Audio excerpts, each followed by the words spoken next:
Happy New Year and welcome to Enchantment of Eternity's Top 10 Shows of 2024.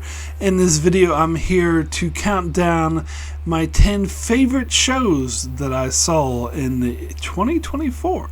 And these are shows that came out in 2024, or at least finished in 2024. So, as per normal, the rules are, as they always go in videos like this, I do these once a year.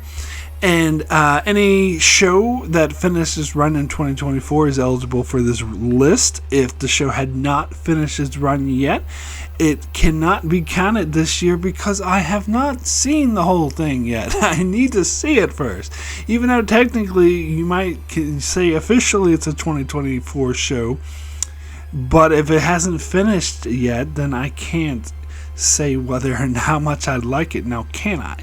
So shows like that, such as, and I believe the only one I'm watching that is like that is Skeleton Crew, because that's not going to finish until 2025, so that will be considered a 2025 show. I might also end up watching Silo Season 2. I haven't seen either season yet, but I'm getting Apple Plus next month, so I might end up watching both of those. And I believe Silo Season 2 is going at the moment, but will also finish, so it will be eligible for 2025. But yeah, so that's how it works. Any show that finished its run during 2024 is eligible. Now, I've only seen 15 shows this year, so I know back in the day I used to see like 25 or 30, but it's kind of gone down, partly because there's just not that many good shows out there, and also because I'm spending too much time doing these Star Trek reviews, don't really have time to watch all these shows. So out of the 15 shows, I decided I'm actually going to count them all down, so it's going to be more like a top 15, but I'll just go through 11 through 15 very quickly. Usually I have like other awards like most overrated show of the year, worst show of the year, most disappointing show of the year, but I don't really have any of that going on this year. I think this may be one of the few years, I can't remember, but there's no shows that I watched I gave a negative rating to. Like every show, all 15, I like to some degree or another. Now, there is a show, which I would call my least favorite, but I still like it, that got a 6 out of 10. And then my number 10 through 14 got a 7 out of 10. And then number 4 through 9 got an 8 out of 10. So that's the bulk of my list is 8 out of 10s. And then my number 2 and 3 got a 9 out of 10, and my number 1 got a 10 out of 10. So only one 10 out of 10 this year. So, and only 2 9s. So that's actually pretty skimpy. Per usual, I have had other years where I had like 5 10s and 4 9s, but this year's only 3 of them. So like the bulk of the shows I watched this year were 8s, and there were so many 8s, I actually downgraded a couple of them for 7s. I was like, okay, there was a lot of 8s. So yeah, anyway, I'll go ahead and get started. I'll actually start at my number 15, which is What If Season 3, which is, as I said, my least favorite, but I still like the show, but it's definitely the worst season of What If. It had a lot of silly comedy. It's like the whole season was like goofy comedy episodes. They've had these in the past, but they went a bit overboard. It was like practically every episode is like, here's a goofy comedy, here's another goofy comedy, look at how goofy they are. And then you had that Voltron episode with the giant monsters, which sucked balls. It was like, it was so boring. It was easily my least favorite. And then other than that, like the good episodes were like, they were good, as I said. I gets a 6 out of 10, but they still felt like really rushed. Like they didn't take the time to really get into the characters at all. And the finale I thought was okay, but it was mostly just like Marvel spectacle things going lightning fights, and I don't know. Anyway, I think What If I usually love because it presents a scenario like, what if this happened, what if that happened. But this time this season was kind of just not really interested in that, more interested in humor and spectacle. But anyway, we'll get to my number 14, which is The Acolyte. Good old Star Wars show. I don't think this episode sucked. I think there was a lot of hate to this, of people who exaggerated how terrible, like people online acting like it was the worst thing they've ever seen. And I was like, it's so mediocre though. It is just like fine. And to be honest, like at first I was really liking the season, and I was thinking it might be an 8 or a 9, but the ending was so unsatisfying. I still give it props for being like, I still think it was a somewhat solid season because it was interesting and had some great acting, great moments towards the beginning of the season. But the ending was just not good, and mainly because they were leaving too much open for season 2, which, as we know now, won't even happen. And so this, to me, is the cautionary tale of what modern Hollywood is doing, like not having complete stories and leaving too much open to future seasons. And then, hey, you might get canceled and we'll never get the full story, so maybe you should tell the full fucking story. Just saying. Anyway, next we'll get to my number 13, which is Echo. Now, it's been like a year since I've seen this one, because it came out in January, but I remember it being a really solid show. It didn't wow me. It wasn't over the top, but it was interesting. It had good characters. I love the way it portrays Native Americans, and they actually got like the tribe to help make the show and stuff like that, and it was authentic, and it had this Marvel crazy over the top stuff that wasn't too bad, and it's just sold as this is going to be like a ultra violent, like really adult show, and I didn't really find it to be that, but that's fine too. I mean, it was fine, it didn't blow me away, but it was good. It's good. Anyway, my number 12 is The Bad Batch Season 3. One of the seasons that I downgraded from an 8 to a 7. In retrospect, it was fine. I've never been a huge fan of this show to begin with. And to me, this was a season that was just as good as any other season. It kept me captivated. I was interested.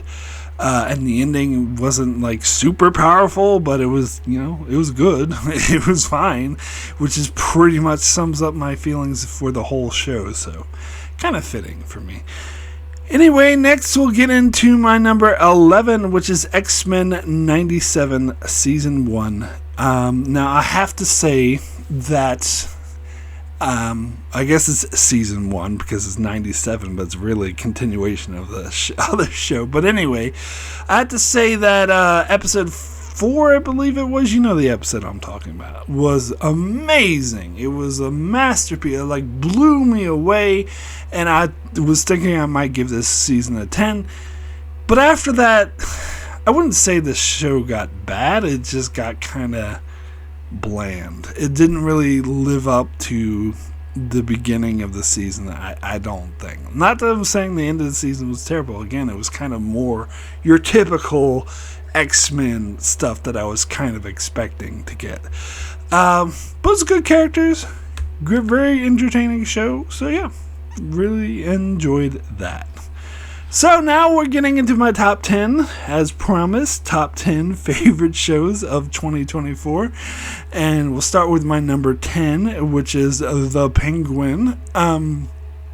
So I wasn't going to watch this show at first because I don't really like mob shows or movies, and I am sick to death of Batman shit, especially the weak spinoffs like the Gotham and stuff. Like, I don't really want to see a show about the fucking Penguin, and it's based off of it's direct spinoff of the movie The Batman, which I didn't really like that movie.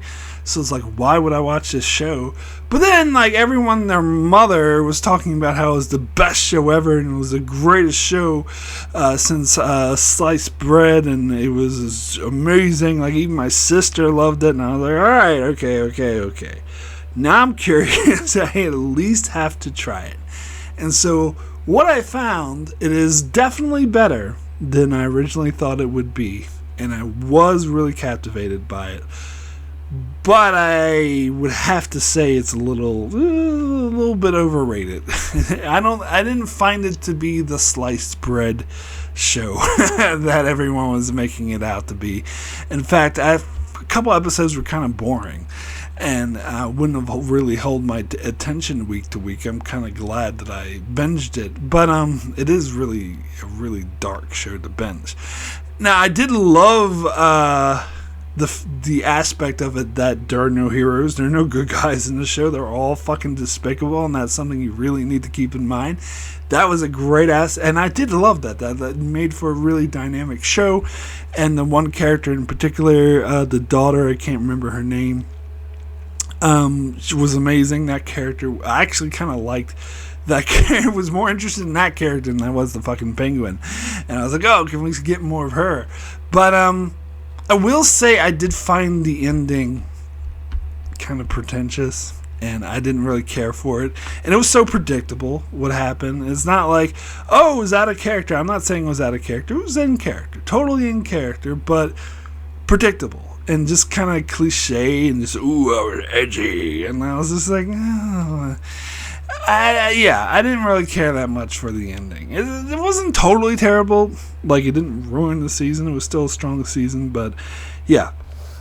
So, good show. Just not sliced bread. Greatest thing since sliced bread. Anyway, get to number 9, which is Fallout Season 1. Another good show that a lot of people were recommending. I was like, all right, I'll check it out. And I did. I was really interested in it. I was hooked.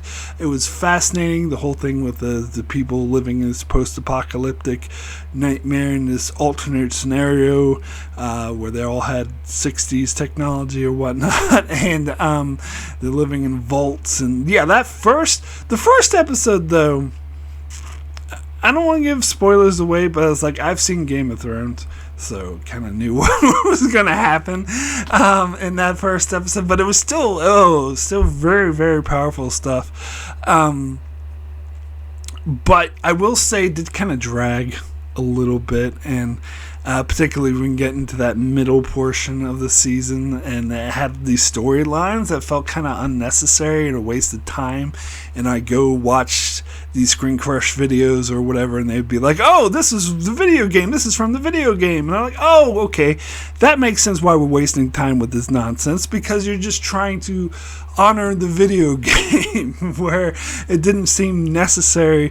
And it was like it seemed like there was just dragging the story out. But it had a strong ending. I liked the end of the season.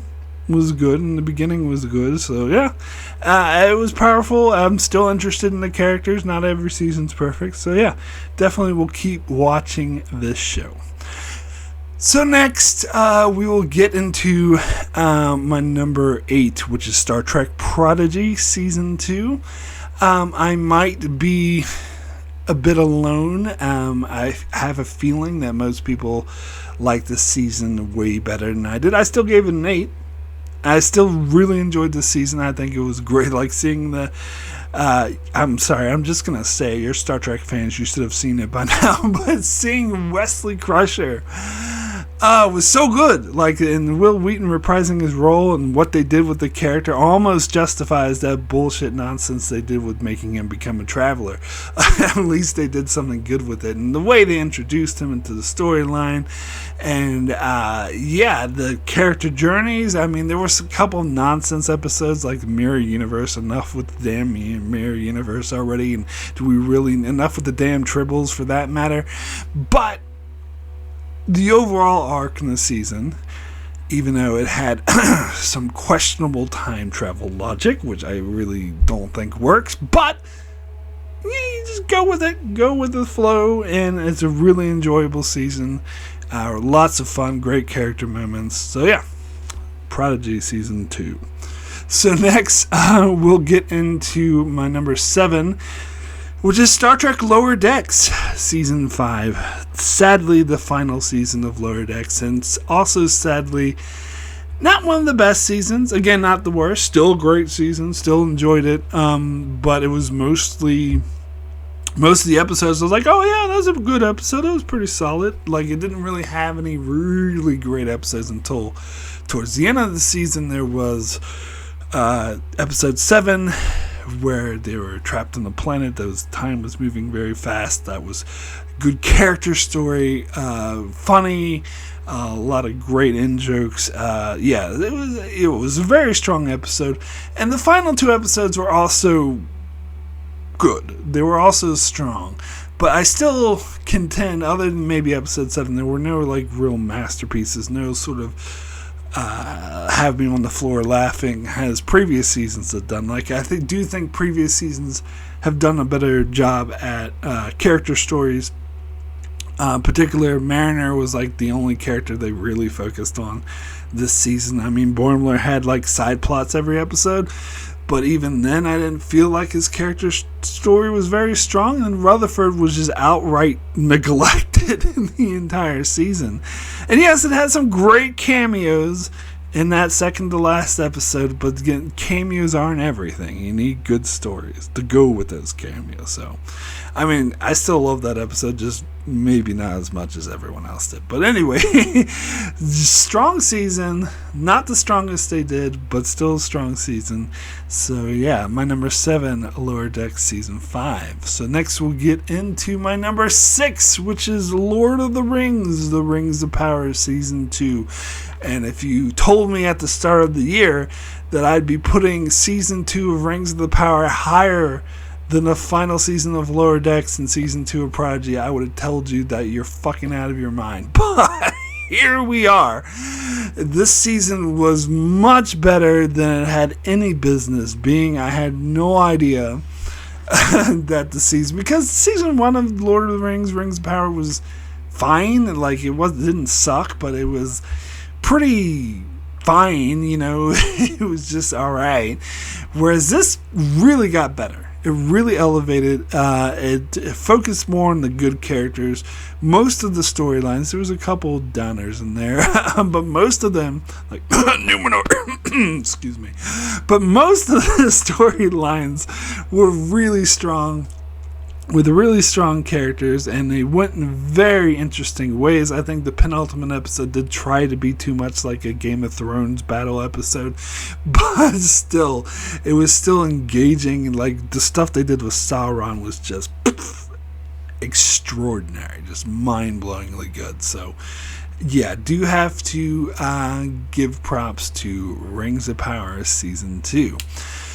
So next we'll get into my number 5, which is Squid Game Season 2. And this is, this is another season I did not think I would like as much as I did. And I do think that from what I heard of other people, what other people were saying about the season so far, it hasn't, I think I'm more positive on it, because they were really upset about the fact that it's kind of just stops mid-story. In fact, when the finale ended, I'm like, that's not the final episode, is it? Are they just releasing like a couple episodes like later, like they did with Stranger Things? And so I had to look it up. I'm like, is there really just 7 episodes of the season? I'm like, yes, there is. Now, it might have been better if they called this Season 2 Part 1, and then the next season would be Season 2 Part 2, but that's kind of pedantic. But, that didn't bother me as much, which is, different than what I was saying about Acolyte, because that fucking bothered me, how it didn't have a definitive ending, and the show I'm about to talk about next also bothered me, but, that it didn't have any ending, but, But this one didn't. It didn't actually, because I feel like, even though in ways it did feel like it ended mid-story, and thematically it did seem like a definitive ending. I think the finale felt like a finale. unlike the show I'm about to talk about next. But yeah, and I found, honestly, parts of it I liked better than season 1. Not the whole thing, but parts of it, because I feel like there was too many. I had less issues with this season than I did with season 1. Let me just put it that way. And I think the themes were a bit stronger this season. I will say it didn't have like the highs that season 1 had, but I think the overall through themes and the main character story and his sort of back and forth with the main adversary and sort of the all of the subtext involved in that, I think was exquisite. So I had to put it up at number 5, Squid Game season 2. So, next, we'll get into that show I was talking about that didn't actually have a finale. I think you know what I'm talking about. House of the Dragon Season 2 still makes it to my number 4, but when I was watching it in the earlier half of the season, I thought this was a shoo-in for my number 1. Like, oh God, this is easily going to be my number 1. This is going to get a 10 out of 10. This is going to be one of the best seasons ever made. And then, after episode 4, we had 4 episodes of the season left, and the story progressed like a fucking turtle. And then it just ended without a finale. It did not have a season finale, despite what other people will tell you. That is just, after I watched the final episode of the season, I'm like, oh, that was a great penultimate episode. I can't wait for the finale next week. No. I gotta wait 2 fucking years to get the actual ending of this season. I don't know why they just cut it off. And no, it's not because HBO cut the season short. The writers had plenty of fucking time. In fact, the freaking showrunner keeps insisting this is where he always intended to end the show, and I have no reason to doubt him.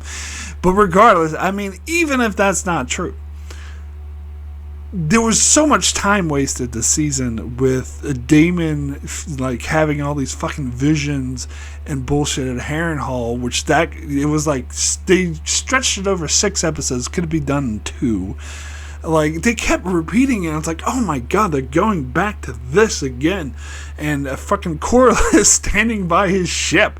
And that's all he did all season was stand by his ship while it was being made.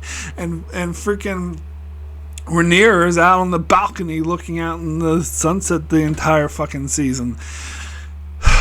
Now, don't get me wrong, like, I love character stories and I love stories that move at a good pace. They don't rush, unlike its predecessors' final 2 seasons did. So don't get me wrong, I do like that, but there is a difference between slow pace and filler. And the season had too much filler. And there's a difference between slow pace and filler. And slow pace is good. Like, Better Call Saul, as I keep saying, is one of the most slow paced shows ever made, and yet I fucking love that show.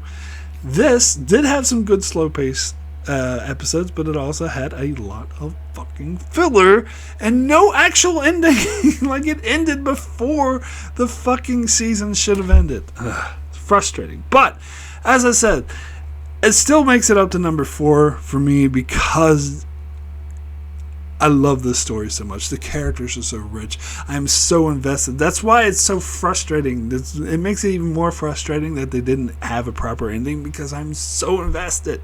I'm so invested in this and so interested and so excited. Like, every episode, every week I was like, oh, I can't wait for the next episode. It's been a long time since I watched a show like that. So as I said, this could have been a shoo-in. Like, easily win number 1 if it didn't drop the ball in that final half of the season. But anyway, still loved it. Still thought it was a great season. So that is my number 4, House of the Dragon Season 2. So next, we'll get into my number 3. Number 3, which is Star Trek Discovery Season 5. Now, this might surprise people that Discovery has made it this high on my list. The fact that I have this over House of the Dragon, that, again, if you told me that at the start of the year, I'll be like, you're out of your fucking mind. No way is that going to happen. But it did. Because, and also, like, this is the first time Star Trek Discovery has been towards the top of my top 10. It's either been in previous years, it's either been an honorable mention or like towards the end of my list, like number 10 or 9 or something. This is the first time this has made the top 5, let alone top 3. And yeah, I think this was a solid season. I think this was a great ending for the show. I think what they did with the introducing new characters, like the Raynor First Officer, well, he was great. And this felt like a lot more of like a Star Trek show. It seems like this show is kind of similar to Enterprise in the terms of once it finally got its footing, once the show finally like got on track and got its shit together, that's when it gets canceled. But I guess it's better to go out on the high note than it is on the low note. But yeah, I think the through storyline, even though I gotta get a bit goofy with the sticking too much to the Knights of the Round Table kind of quest or whatever, but even so, like, each episode just had like really strong character moments, and it's just, yeah, I think it was a very solid season. So next we'll get into my number 2, another surprise for me, which is Dune Prophecy. I really was not expecting to like this show as much as I did. I am not a huge Dune fan. I talked about it in my movie thing that Dune has always been a franchise that's kind of not really spoken to me because it's about like dukes and families, houses that's supposed to be taking place thousands of years in the future. Like, I don't know, that I just don't like that aspect, that idea never sit right with me. And I just never been all that fascinated by it. But, you know, I gotta be honest. I feel like this is going to be a very controversial opinion, and I'm going to be the only one in the whole world who has it. I kind of like the show better than the movie, than the Dune 2. I kind of like the show better. And it seemed like a lot of people weren't really liking it. Like, before I watched this show, I heard a lot of people say, oh, it's really boring. And so I braced myself. All right, for a boring show. But I was like, I'll watch it anyway, just give it a shot. And I didn't find it boring at all. Slow pace, definitely. Very slow pace. But as I said, there's a difference between slow pace and filler. And this was not filler. Like, every episode, like every moment was meaningful. Like, I was invested. I was captivated. From the first episode onward, I was like really interested, even though I had no attachment to this Dune universe.